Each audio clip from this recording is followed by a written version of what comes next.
Welcome to Vivid Vibes Podcast, where we talk about information for your soul's vibration. I'm Jada. And I'm Laura. And today we are so excited to have our first guest on the podcast. He is a professional hula hooper who travels around the country teaching hoop workshops and posts amazing videos on Instagram, tutorials, all that good stuff. His name is Josh Philippi. Hey guys, hi friends. Hi. We're so excited to have you today, Josh. Yeah, I'm excited to be here. So today I really want to talk about ebb and flow and how the balance between the two of those really can help us feel aligned in life. With all of this stuff going on with COVID-19 and everybody being quarantined in their houses, I think a lot of people, as Laura and I were talking about on the last episode, are having a moment to kind of like pause and reflect, which, a lot of people haven't really had in a long time. Right. So, Josh, why don't you kind of just tell us a little bit about yourself, what you do, and yeah, tell us who you are and what you do. Okay, yeah. So I have been a flow artist for about 5 years now. I discovered mostly with the hula hoop, but I do dive into like a little bit of like poi and like other different types of movement arts.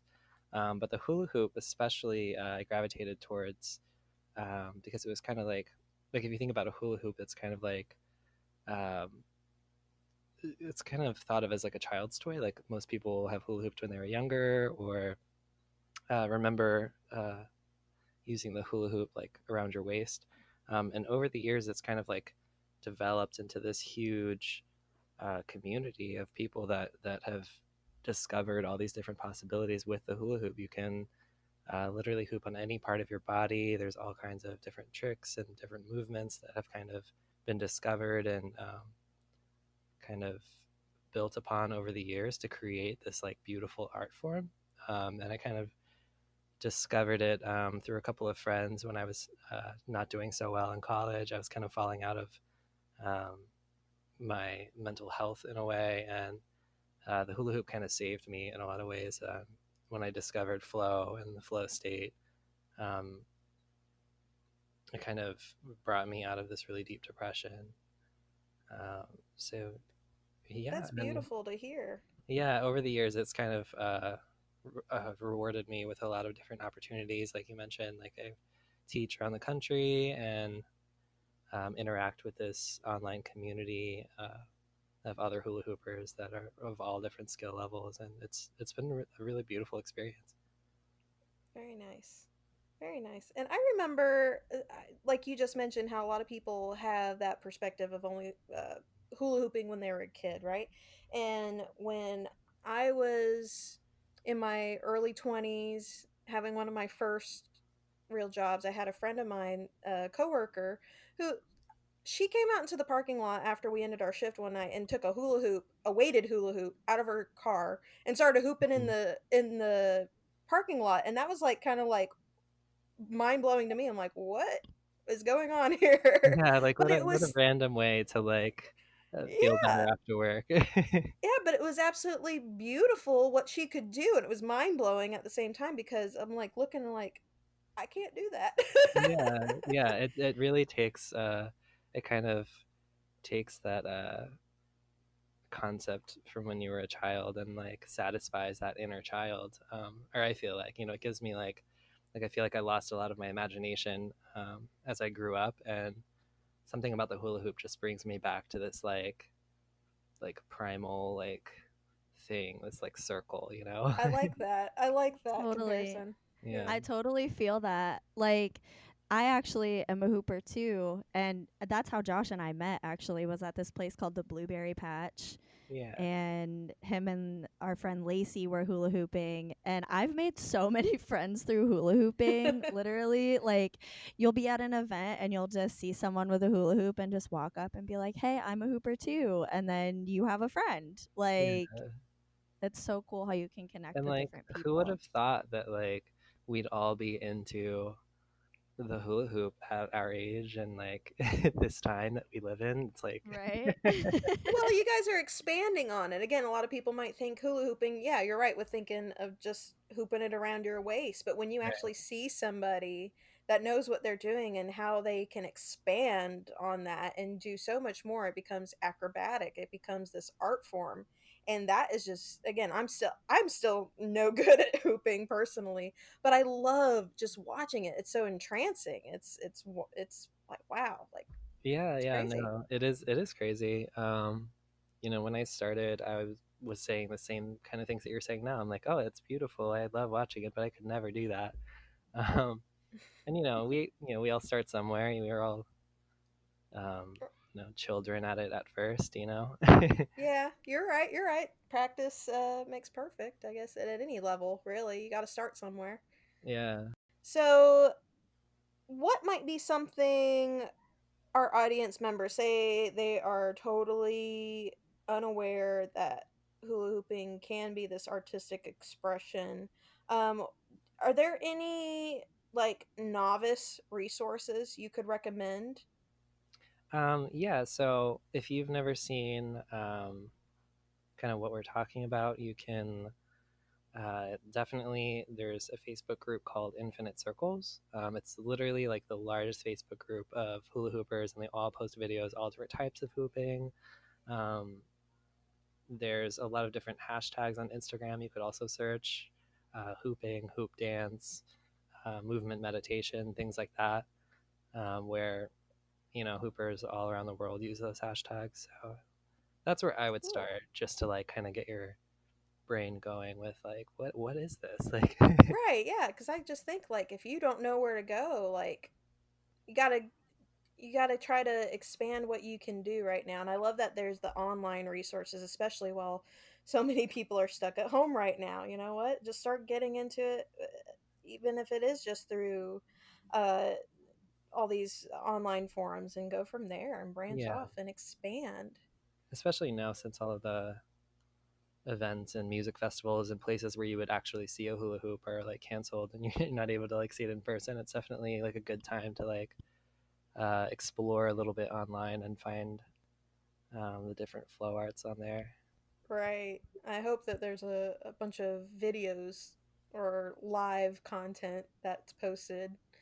Uh, There's definitely a ton right now. Yeah, yeah, definitely. People are reminiscing on the good old days. Yeah. So, Josh, you said something about finding hooping in college and it bringing you out of a depression. So, can you tell us a little bit about how hooping did that for you? Yeah, so I guess it all came down to me discovering the flow state, which I had definitely like experienced it in different ways, but not in the same way that I do with the hula hoop. Flow is something that I think everyone experiences, but you don't necessarily think about it in that context.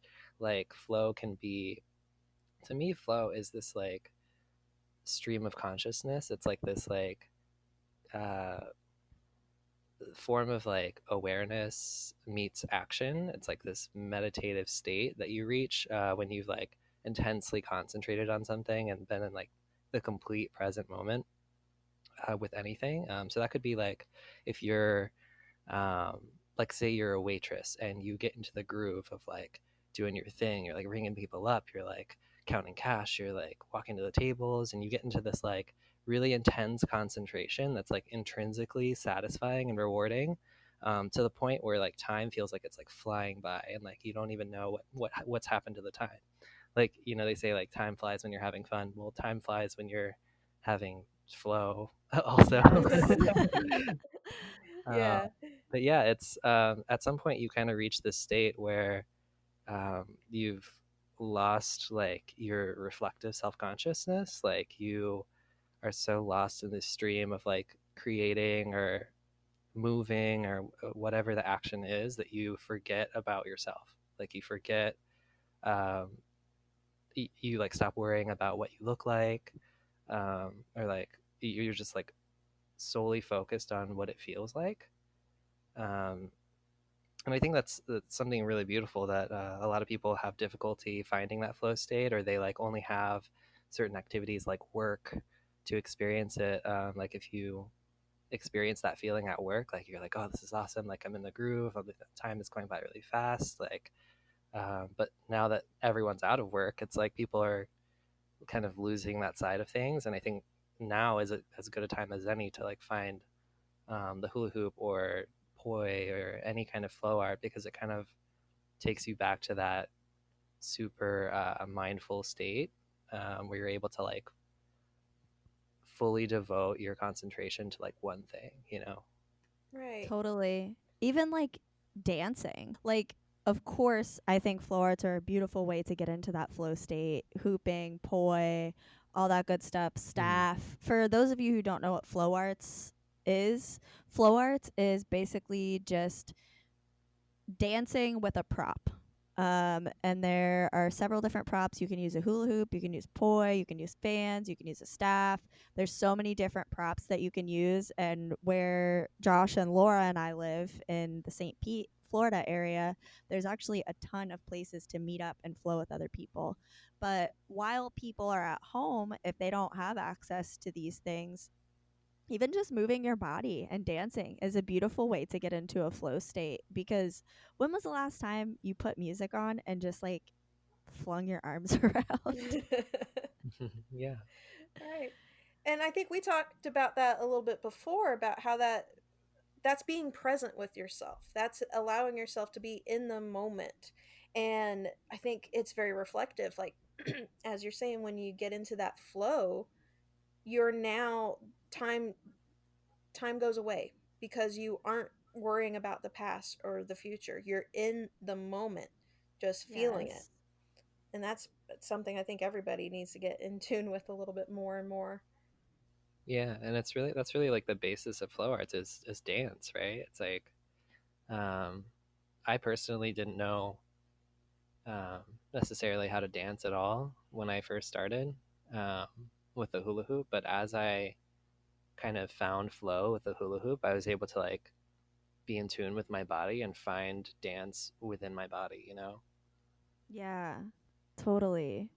That's so Hmm. beautiful what you're saying about flow too. Like even being able to, as a waitress, realize that you're in a flow state. I think sometimes people get in a flow state and they don't realize that they're even in it.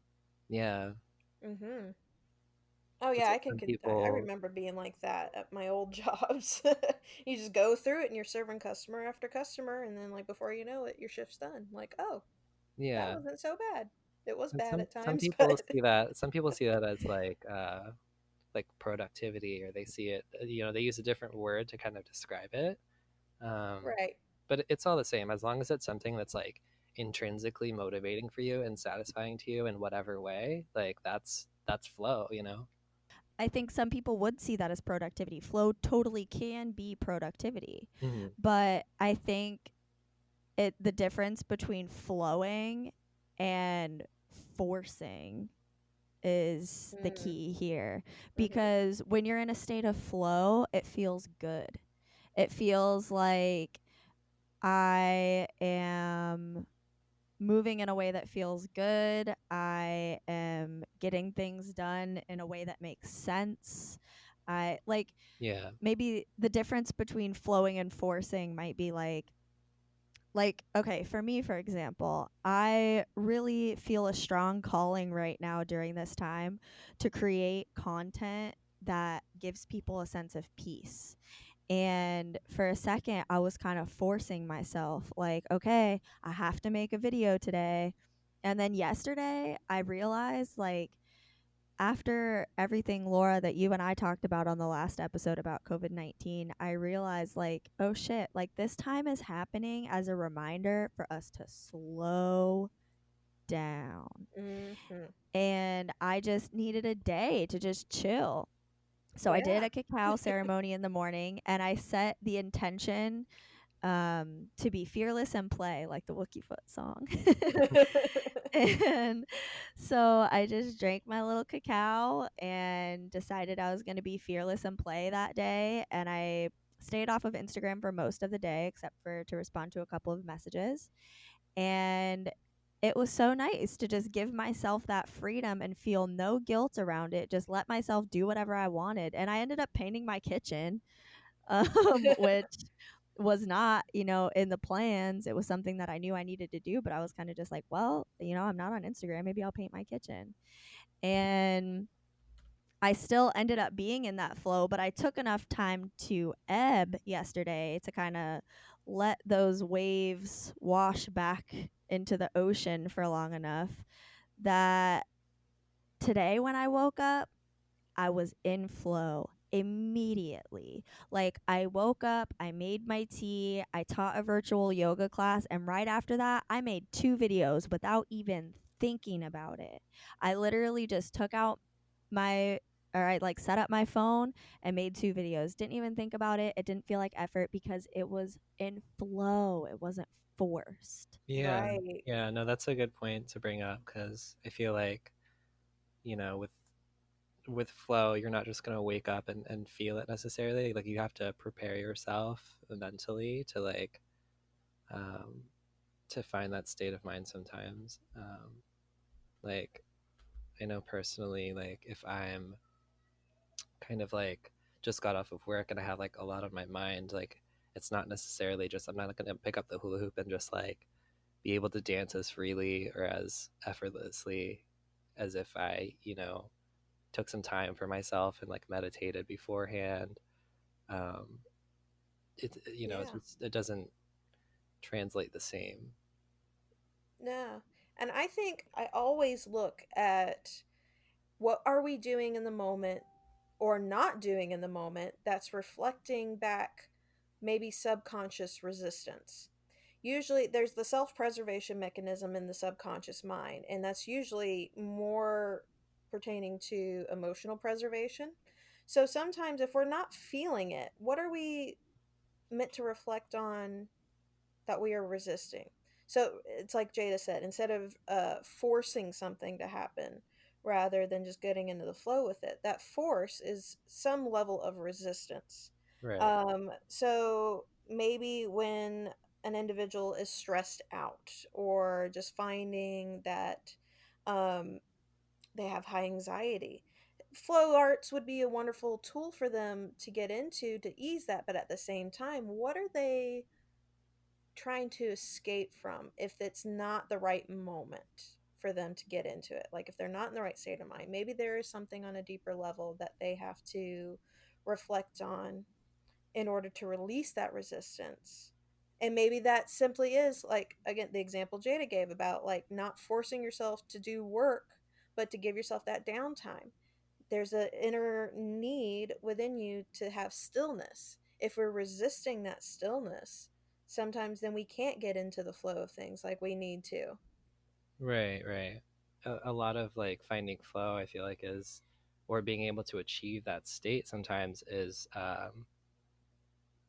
knowing the skills needed to like to just get there automatically. Like with hula hooping, for example, or with like training for a new job, for example, like you've got to learn those skills first to be able to for your muscle memory to kick in to just be able to do it. Um, Yeah. and same with like the mental challenges behind it. Like you've got to know how to quiet your mind enough to like focus on what you're doing and know yourself well enough to get to that state of mind prior to trying to achieve that flow state. Totally. I feel like whenever I'm hooping, sometimes someone will come up to me and be like, I wish I could do that. And I just think, well, you don't have to wish you could do it. You could just practice and then you could do it. Right, right, Because it's not like we just woke up and we're like, oh shit, I know how to fling around a hula hoop in a pretty way. right, Like, it takes hours of discipline to be able to make it look so effortless, Like, just like it takes time and discipline meditating to make life effortless, not effortless, but Oh, yeah. flow with more ease. Like, that that time that you dedicate to, I do feel like there's a difference between like meditating and disciplining yourself to like learn a practice, but discipline is like key to learning anything new. You know, you have to be persistent and you have to decide, I want to do this. So that kind of reminds me of a conversation, Josh, that you and I had before about visualization. Can Mm. you tell our listeners a little bit about how you use visualization to learn a new trick? Yeah, so I feel like in the last episode of this podcast, actually, you guys talked a little bit about visualization and how that's key um, to achieving a lot of different things. Excuse me. But I feel like when I am trying to learn a new trick, or I've got my eye on something that I'm like, I want to learn that.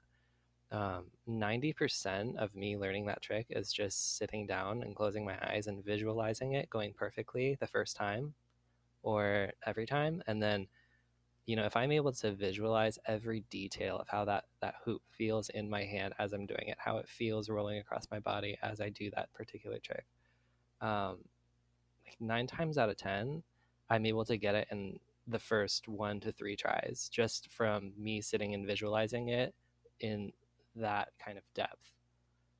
I think I learned visualization when I was in music school, actually. It was like a huge practice that was like pushed on us. They were like, like if you're nervous about a performance and you've already done all the preparing you can do for it, like you've practiced it, you've got all the technique down, you've practiced it a million times, 90% of performances, like if it goes bad, it's because you haven't taken the time to mentally prepare yourself and visualize it going perfectly. And they would have us practice all these exercises where we would like close our eyes, and for 30 minutes we would just sit there and close our eyes and run through the piece in our head.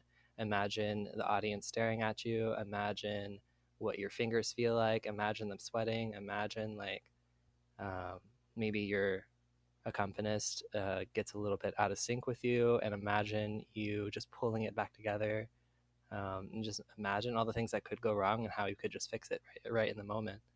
Um, and it was crazy the difference between um, our performances in the beginning of the semester towards the end, after we had like visualized a bunch. Like performances went so much better first time around every time. And there's plenty of like literature and books on like visualization that I think are uh, super super important for everyone to read, because I feel like visualization is like one of the biggest keys to like manifestation. You know, that makes so much sense hearing you word it out that way. Um, because that creative part of the mind that is able to visualize anything is also tied in with the subconscious mind. And you know what else is tied in with the subconscious mind? Our long term memory. So, what I feel might be happening when a person is able to do that, to visualize everything happening before them, you're now making it more concrete in the Mm-hmm. long term spectrum rather than it being a brand new thing. So that makes it easier to act upon and to be more, see more practice just by visualizing it. Yeah, like going back to hooping, like when I'm about to go into like a really difficult trick, like there's that like split second of doubt in my mind that's like, oh, I don't know if this is gonna go well, or like, I might fuck this up. But Yeah. like if I've practiced it in my mind like a million times, even if it's like my first or second time trying that really difficult trick, I'm so much more confident in my mind because I've technically practiced it a bunch of times, just like not physically. Yeah. Totally. It's so cool too that what you're saying, Laura, basically is that your brain doesn't know the difference. Like your brain doesn't know that you haven't actually done that before. Like in your mind, you have done that before. You're literally creating the confidence that what you want to achieve has already been achieved. Right. Yeah, we're just able to manifest it into reality, into the physical form. And So, not even just seeing it, but like how you were saying, Josh, about how the hoop would feel like rolling across your body or how you would feel in that moment. Mm-hmm. Our emotions are like radio frequencies being sent out into the universe. Laura, maybe oh you yeah. know about how that's working on like a subconscious level. Well, yeah, even then, everything is energy. So everything that you are visualizing in your mind, consciously, subconsciously, it is following a certain energetic pattern. And then your body, the physical form, is able to translate that energy either into flow art or even other art forms as well. Because, like with me, I'm a painter, I draw, other artistic expressions are just another expression of those energies. And that just can come out in so many different ways. And even energies that we're picking up on from other people, because other people are also emanating energies that can come in to affect us as well. And now we're intertwining all these energies and trying to express them in some way that can make sense on the physical level. Yeah, and I think that being able to visualize is 100% more effective than actually physically practicing something, at least Oh, in my yeah. experience. Like, trying to land a trick a million times and dropping it a million times is kind of self-defeating, and it's kind of like not even 10% of like what it takes to actually do the trick. I feel like when I visualize, that practice goes so much longer of a way than like just physically doing something over and over and hoping for the best.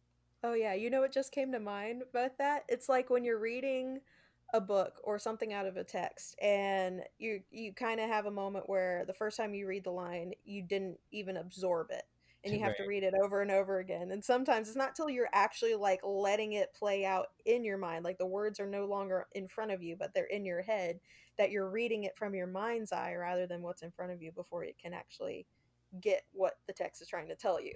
Right. Yeah. Yeah. Exactly. I feel like that applies also to like goals, you know? Like seeing yourself. Okay, here's a really good example. So before I went and got my yoga instructor certification, when I learned that it was an international certification, I didn't even like I didn't know this about manifesting. I didn't know this about visualization. I was just doing it. And I just thought immediately when I heard like, oh, like you can teach anywhere in the whole world. I was like, oh my God, I want to teach everywhere. I want to teach in as many countries as I possibly can. And I just imagined myself in these cool places, like traveling, flying super far away and teaching yoga. And literally within a year, no, within like 8 months, I was invited to go teach yoga on a retreat in Greece. Like, that was not a coincidence. That was Yeah. because I saw myself doing that. And then it was drawn into my path. It was like by the law of attraction, I was showing the universe that this is already mine. Like I'm feeling those feelings of excitement around it. I'm calling it into my path and then it just happened. Oh Yeah. yeah. Yeah, that is manifestation with the law of attraction. It all kind of flows together. So yeah, Yeah, you're I think right. Totally. a lot of people are kind of scared to put themselves in that mindset of like, imagining themselves being successful. And I think that, the people that do actively imagine themselves being successful in whatever they're doing are the ones that are actually successful. I think that with manifestation and people picturing themselves as successful, that gives us an opportunity to look at the feelings that we have around something and kind of do a little housekeeping, you know? Because oftentimes it is our emotions and our subconscious thoughts that are keeping us away from achieving what we want to achieve. So if we can look at our goal and we can become aware of the emotions that are surrounding that, then we can say, okay, I have fear around this. Why do I feel scared? And do I want to move the way that fear makes me move, or do I want to move the way that love makes me move? Yeah. And Yeah. yeah, Laura, what you do is ultimately that, helping people clean house in their subconscious minds. Well, yeah, because that is what you have to do to become self aware. You have to dive in and uncover the aspects of yourself that you don't know that you don't know. And the people that are afraid to, okay, potentially manifest success for themselves, there's an aspect deeper within them that they don't know or are not conscious to, that is making some sort of connection between, okay, maybe success means I'll only be viewed at for having money and not for genuinely being loved for me. So you're going to have those aspects on a deeper level that are contending with your desires to actually be successful. So a person has to take the initiative to want to reflect inwardly, to become more self-aware to these aspects of themselves in order to get into a position to manifest what they want out of the purest, most authentic state. Because if you have those parts within you that are contending with one another, you're not getting to an authentic level to be able to manifest what you want. Right. So there's always, so you have to kind of take the steps to dive deeper, ask more questions internally. Well, what does this mean to me? Well, what does this mean to me? And try to uncover, like, peel off the layers of an onion, right? And get to the center of it all. Like, what does each thing, the reason for being, the reason for doing, um, all of that. You have to kind of uncover more and more until you find where the root of it all stems from. But yeah, that is what I do with my hypnosis work. At least to me, hypnosis became a modality that helped to do that at a much faster pace. So Yeah, that's awesome. Yeah, no, a lot of what you're saying, Laura, kind of reminds me of the way that I teach a lot of my workshops, or how I kind of, I don't just, I try not to teach workshops in a way that's just like, you know, here are the tricks, let me break them down. Now you got it. Now you can do it. Like, I like to teach conceptually. So I like to teach a lot of concepts that are like really difficult, and that are really just like, for example, I teach like what's called a duck in and a duck out. And duck outs, especially, it's like basically where you're hooping on your chest, and you kind of pull your torso out of the hoop as it's going around until you're only hooping on just your one shoulder. So you're kind of like lunged over to the side and only hooping on one shoulder. And it's kind of like a concept that a lot of hula hoopers are really scared of, because they're scared of just never getting there or not understanding it, or they just like have a lot of self doubts about it, because it's like a more difficult concept. It took me a long time to figure out how to teach it, and the way that I go about teaching it is like a lot of what we're talking about now. Like, I started off, I call it the failure speech. I talk about like everyone's willingness to fail and be okay with that. And I bring up a lot of different examples, like how, Edison didn't just create the light bulb off the first or second try. Like, he went through like hundreds of prototypes before he like made what is the light bulb today. And like J.K. Rowling, it took her like 8 or 9 times, taking her Harry Potter book to the publisher. And like, I mean, maybe after the second or third time, I would have been like, maybe not. Maybe after the fourth time, I would have been like, maybe I should do something other than be an author. But she took that to the publisher 9 times. And I kind of encourage my students to, like, when you drop your hoop, there's always this like subconscious self-talk of like, oh, it's just, my fingers are butter today, like, oh, it's just not working, like, I have to walk across the room. And you're really just like beating yourself up. Like, all of that is like not necessary, or conducive to how you should be thinking when you're trying something. Like, when I practice things that are really difficult, I'm thinking, um, this is just, failure is just part of the process to getting what you want, to manifesting. Like, you have to view those failures, those failed attempts, as like steps in the right direction. um, right, and then I do this really long period of like visualization. I have everyone close their eyes and like imagine their shoulders. I have everyone like lunge to the side and like imagine a hula hoop going around your shoulder. Imagine like that you're in a body of water and the water line is right at your shoulder. So you feel the air, the cold air, like stimulating your shoulder above the water, and you feel the water line right against your shoulder. And it gets everyone into this like really like detail oriented, like self-reflective mindset. Um, so I kind of like prepare them mentally before I like go into like the physical part of like learning the trick. You're Uh, doing hypnosis, by the way, when you do that. yeah. Did you know that? I mean, I never thought about it like that, but yeah, like That's a I feel like that's a form of hypnosis, that technique there. So yeah. yeah, I feel like it's super important to kind of get people in that mindset before they can, manifest learning the trick or learning anything really. Yeah, it's really beautiful to hear what you said about failure too. I think that's something that I personally have learned a lot about within the last year because you hear those quotes about like everyone who succeed has failed a million times, but like whenever you actually feel failure and you check in with how it feels to you, it's like you have to reprogram how you're responding to that. Like Oh what you were Yeah. saying, Josh, about self talk, about like what you're saying to yourself when the hoop is rolling away. Like one of my favorite mantras is when I'm hooping is if you're not dropping it, you're not learning. Yeah, exactly. Yeah, because it's like all about how you talk to yourself when you're failing. Like for me personally, about a little over a year ago, like January of 2019, I was trying to start a life coaching business. And I was really coming at it from a place of force, and I had good intentions around it, but it just wasn't working because I was forcing things. Mhm. And I had to let that fail and let that crumble in order for me to really get aligned with who I am rather than trying to structure my business in a way that other people were structuring their businesses.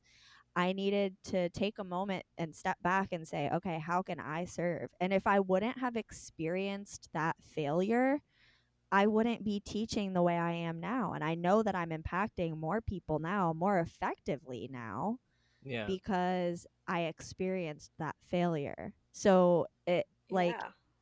failure is not just a maybe thing. If you want to succeed at something, failure is a given, and failure is always a learning experience. Yeah, it's practice, you know. People, I mean, I remember this girl came up to me at one of the hooping conventions I taught at, and she was like, she's like, I feel like we have been hooping the same amount of time, and you have just blossomed and gotten so good. Like, how did you get so good?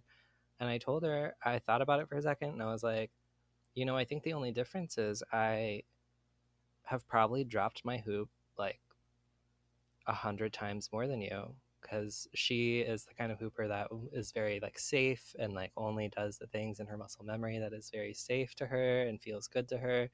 um, and I told her, I was like, I was never scared to drop my hoop. Like I just dropped it and dropped it and dropped it and I just accepted that as part of the process. Yeah. And you know what? I I relate. Oh yeah.